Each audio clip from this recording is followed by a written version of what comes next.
You've talked about the gut microbiome. How do we create a healthy gut microbiome? And tell us more about why this is so important. A healthy gut microbiome is turning out to be so fundamental in our overall health. There's so much data that are coming out on not only our gastrointestinal health, but our immune function, primarily the immune function, which is I find the most fascinating. I think there's so much confusion about immunity from the researcher level too, to the healthcare professional level too, because we have this big increase. I think it's an increased prevalence. It definitely seems so with autoimmune disease and allergies more so than ever. Why is that, right? And why? And then we also have, and I'm very concerned what's going to happen when the world goes back to how, where we're not as protective and being as conscientious as we are having to be now. I'm concerned because we've been so sterilized on purpose that can impact autoimmune disease and our inability to fight off infectious disease. So I'm very concerned about what that means for long-term. But a lot of that comes down to our gut.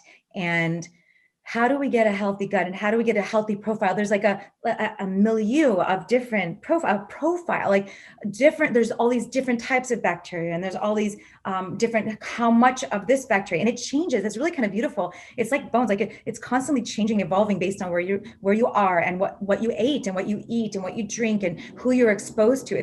It's magnificent and it's complex. Like we don't understand it thoroughly at all. How do we improve it? It looks like, again, eating plants, fiber, prebiotics, probiotics, we get that from our food. And on the flip side, animal products promote some of these harmful bacteria. And when the harmful bacteria, again, it's crowding out the good bacteria. So it's a combination. It goes back to that. It's almost like a yin yang of what the benefits of omitting animal products and the benefits of incorporating it and maximizing your intake of plants. That is where the magic happens. That is where you improve your gut health. That is where you improve your ability to decrease your risk for both chronic and infectious diseases. It all comes down to eating plants. What are your thoughts on this passage from Gary Taubes, author of The Case for Keto? No meaningful experimental evidence, no clinical trials exist to support the contention that we would live longer, healthier lives by eating mostly plants rather than animal-sourced foods. It's simply not true. That's just simply not true. Again, we don't know how to extend lifespan so much so. I think that's going to take a pharmaceutical or there's all sorts of interesting technologies involved in that research. I think that might be required to extend our lifespan significantly. I've done a lot of interviews on my podcast and just with some longevity experts. It's quite interesting. But I'm focused on Healthspan and adding more life to our years. And there's no question that a whole food plant-based diet does support that. On the flip side, there's zero evidence that a keto diet would do any of that. So that's kind of the irony with that statement. It's a bold statement. And all you have to simply do is go look at the literature, go look at Dr. Dean Ornish's work and Dr. Neil Barnard's work. There's so much now. In different areas of expertise, like the nephrology and immunology. There's so much work showing and published data showing how powerful a plant-based diet is. From an epidemiological standpoint, from a randomized controlled trial standpoint, every research level, there is evidence. That's simply a lie. What are lectins? Author Stephen Gundry says to avoid many whole plant foods because they have lectins.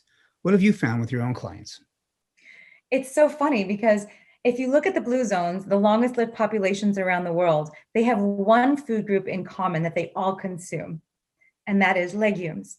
And this person is trying to vilify the healthiest food that we know of and picking apart these little compounds, these little silly things that are just happen to be part of it. And then looking at some extreme study where they concentrated that compound and of course had nefarious results, and then generalizing it to be associated with those health problems. It's so ridiculous to me. And it's so damaging.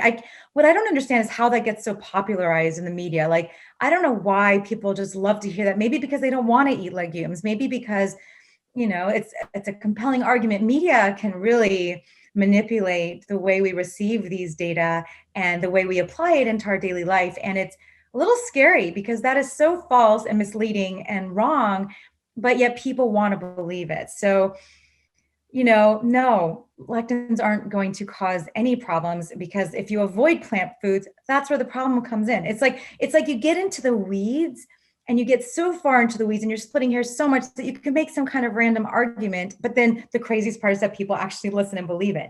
So you have to do your due diligence and do your homework. I think the problem also comes in, and I never want to fall into this, this problem either, is to heroize or like to angelicize, or to find a hero out there. I don't know how to say it, like where you're finding this, like, this man says such and such, so I will do whatever he says. And I think that's dangerous. You don't want to have a hero. You want to look at the preponderance of data. You want to look at, and it's hard because even the organizations that I'm affiliated with, not affiliated with, but I had to be because I'm a dietitian. So I'm affiliated with the Academy of Nutrition and Dietetics. They are sponsored by food industry, and they are dictated. Their recommendations, their continuing education, their primary education is paid for by the food industry. So there's a lot of moving parts here. There's a lot of politics involved here, and it's very hard to see past it. It's very hard when your doctor says you need more protein, you can't have lectins, for the person to go, okay, like even the doctors. I mean, I was married to a doctor for 16 years, and I went to medical school. I sat in his medical school nutrition classes. And, so we would go around the world with our family and our friends and our whatever we would meet, and they would ask him the nutrition questions. And he would say, why are you asking me? Ask my wife, she's a nutrition expert. But people have this, it's not a hero. It's like this idea that the doctor knows everything, or that this one doctor knows everything, and they want to believe it. They want to trust in that. So I would encourage people to empower themselves with more information, and more than one person's information, and aggregate the data. Also use yourself, study yourself, and see how you feel, and see what works best for you. There are, as much as we are so much alike, like 99%, we are genetically the same. There is some room for inter-individual variability. There are some little tiny things where like gluten is a good example of that, or how you digest. No, not how you digest, because there's certain factors that come into play. And I would say, use the data, broaden your horizons. Don't focus on one person as gospel. Instead, broaden out and look at what else you could learn. And also take in the information that comes from experience. Because once you experience losing weight on a plant-based diet, or getting off your medications, or improving your cholesterol levels, or whatever it is that you'll experience eating this way, you can't unknow. Once you know, you have that inner wisdom, your capital T truth, and you can't unknow. Are all fruits healthy? Are some too sugary due to hybridization and not being native to our area, such as pineapples, mangoes, seedless grapes, bananas? I feel like worrying about minutia like that, I feel like it's a minutia thing. It's like, yeah, berries are better than bananas, but bananas are better than a burger. Like, what are we comparing it to? And if you love bananas, I'm not going to tell you to not eat a banana because it's less nutrient dense than a raspberry. It's compared to what is a question not asked often enough. And I think if we could just think about it more generally like that, and if you really love pineapple, I really love pineapple, I'm going to have some pineapple. I really love papaya. I love tropical fruit. And I spent a lot of time, teaching in Thailand and enjoying the tropical fruits there. But I still want it. Crave some of that stuff when I'm home. I'm going to have it. There's nothing wrong with it. There's nothing unhealthy if it's not perfect. And it's all about progress, not perfection. I know a lot of people adopt that. I'm definitely a touter of that belief, because if we're striving for perfection, there's nothing but failure in our path, and unnecessarily so. Progress is where it's at, and it doesn't have to be the most perfect diet. It just has to be healthy and the best that you're doing every day. You just do your best, and compared to what? Just always think about what you're comparing it to.